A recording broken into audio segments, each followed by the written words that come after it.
ভাইয়া এই দেখো বেতনের 5,000 টাকা পাইছি। আমি 7,000 টাকা পাইছি।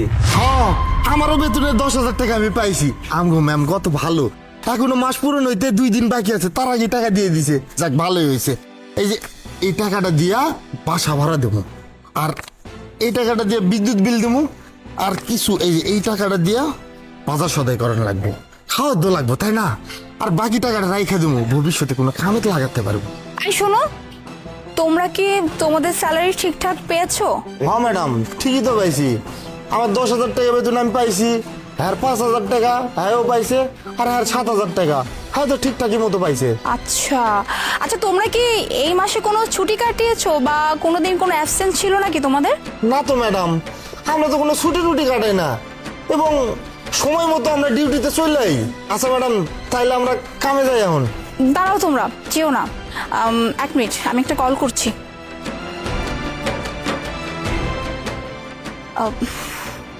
মিস্টার আলিফ, আপনি একটু অফিসের নিচে আসবেন? জি জি, এমার্জেন্সি, একটু আসুন।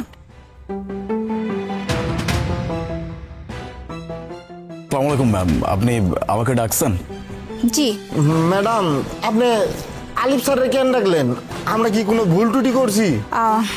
আপন, আমি ওনাকে ডেকেছি তোমাদের সামনে এই কারণে, যাতে করে তোমরা 3 জন মিলে তোমাদের স্যারকে কষিয়ে একটা থাপ্পড় দিতে পারো। ম্যাডাম এটা কি কইতাছেন? আমরা কেন স্যারের থাপ্পড় মারুন? ম্যাডাম ভাইয়া তো ঠিকই কইছে, বড় স্যারের গায়ে আমরা হাত তুলুম মানে? ম্যাডাম আপনি এইগুলান কি কইতেছেন? আমি না কিছু বুঝতেছি না। ম্যাম আপনার কি হয়েছে? আপনার কি মাথায় সমস্যা? আপনি ওদের সামনে বলতেছেন যে ওরা যেন আমাকে থাপ্পড় মারে, এটা কেমন কথা?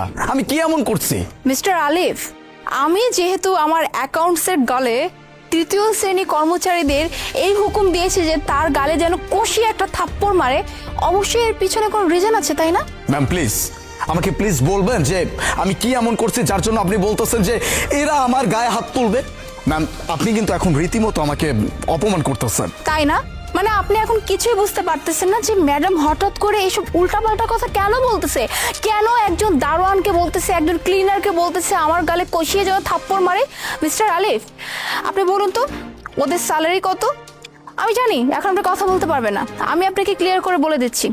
আপনের স্যালারি হচ্ছে 20,000 টাকা, সাজিদের স্যালারি হচ্ছে 12,000 টাকা, আর দোলার স্যালারি হচ্ছে 10,000 টাকা।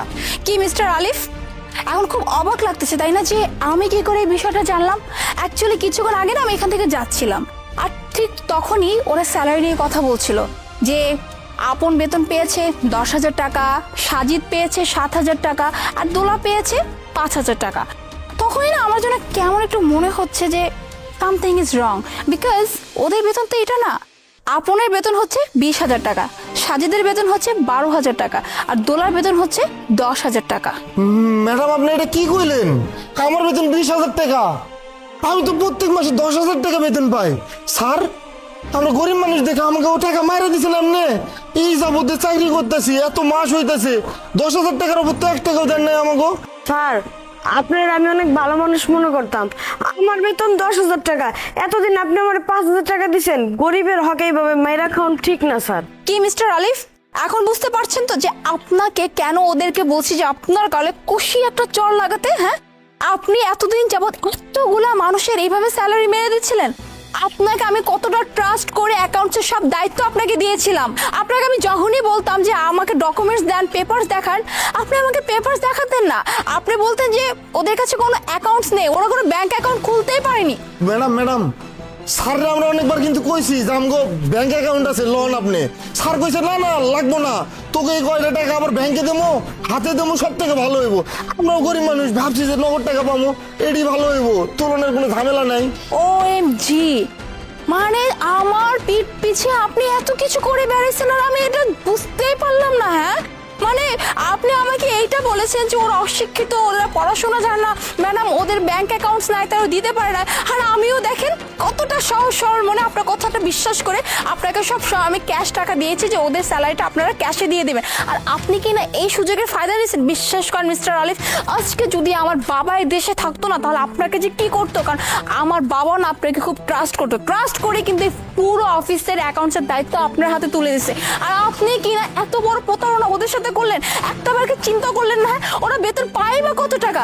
কেউ 20,000, কেউ 12,000, কেউ 10,000, আর আপনার স্যালারি তো 80,000 টাকা। হ্যাঁ, 80,000 টাকা। সব কিছু মিলে আপনি মান্থলি 1 লাখ টাকা প্যাকেজের স্যালারি পান, আর আপনি কিনা সামান্য 10-20,000 টাকার লোভ সামলাতে পারলেন না? হ্যাঁ, ছি, আমার তো ভাবতেও ঘৃণা হচ্ছে যে আপনার মতো এরকম মানুষ আমার অফিসে এমপ্লয়ি হিসেবে আছে। যাই হোক, আমি এত কথা বলতে চাই না। আপনার কাছে জাস্ট 2টা অপশন। এক, হয় আপনাকে চাকরিটা ছেড়ে দিতে হবে, আর 2, ওদের যত টাকা আপনি মেরে খেয়েছেন সব টাকা প্লাস 1 মাসের স্যালারি ওদেরকে দিতে হবে। ম্যাম, আপনি কি বলছেন? আপনি আমাকে জব থেকে বের করে দিলে আমার পুরো সংসারটা রাস্তায় নেমে যাবে। ম্যাডাম, ম্যাম প্লিজ দেখুন, একটু বোঝার চেষ্টা করেন। আমি মানছি যে আমি ওদের সাথে অন্যায় করছি, কিন্তু এতগুলো টাকা এখন আমি কোথায় থেকে অ্যারেঞ্জ করব? আমার কাছে তো এত টাকা নাই। ম্যাম, একটু বোঝার চেষ্টা করেন, আমার চাকরিটা নেবেন না। আই ডোন্ট নো যে আপনি কোত্থেকে টাকা আনবেন, কি করে টাকা আনবেন, এসব তো আমার দেখার বিষয় না।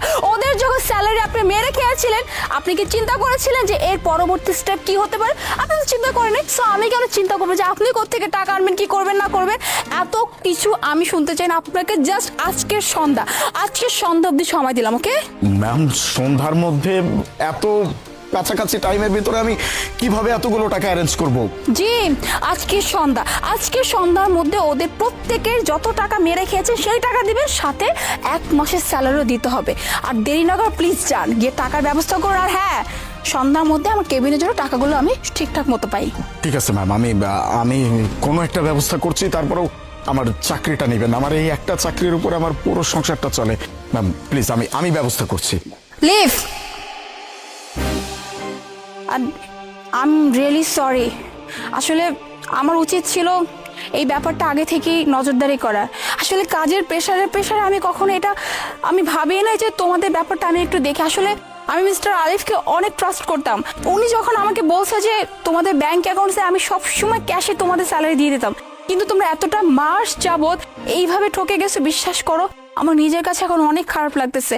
সত্যি, যদি তোমরা পারো আমাকে ক্ষমা করে দিও, অ্যান্ড আই প্রমিস আমি কখনো এরকম কিছু হতে দিব না। তোমাদের প্রত্যেকের স্যালারি, বোনাস সবকিছু ঠিকঠাক মতো পাবে। না না ম্যাডাম, আপনি কেন সরি কইতেছেন? আপনি তো এসব কিছুই জানতেন না। আর আপনি যদি জানতেন, আমগো মতো গরিব মানুষের সাথে এই অন্যায়টা হইতে দিতেন? কখনোই না। আপনাকে অনেক ধন্যবাদ ম্যাডাম। মেম সাহেব, আপনি কি লেগে সরি কইতেছেন? আমগুলোকে যা কিছু করছে ওই আপনার অ্যাকাউন্ট সারটা করছে, আপনি তো কিছু করেন নাই। আর আজকের পর থেকে আমগো কিছু প্রয়োজন হইলে আমরা সরাসরি আপনারা জানাবো। থ্যাংক ইউ সবাইকে, তোমরা অ্যাটলিস্ট বুঝতে পেরেছো আমাকে। আর হ্যাঁ, একটা কথা, আজকের পর থেকে তোমাদের যদি কোনো প্রবলেম হয় বা অফিসের কোনো এমপ্লয়ি তোমাদের সাথে কোনো 19 থেকে 20 করে, ডিরেক্ট এসে আমাকে বলবা।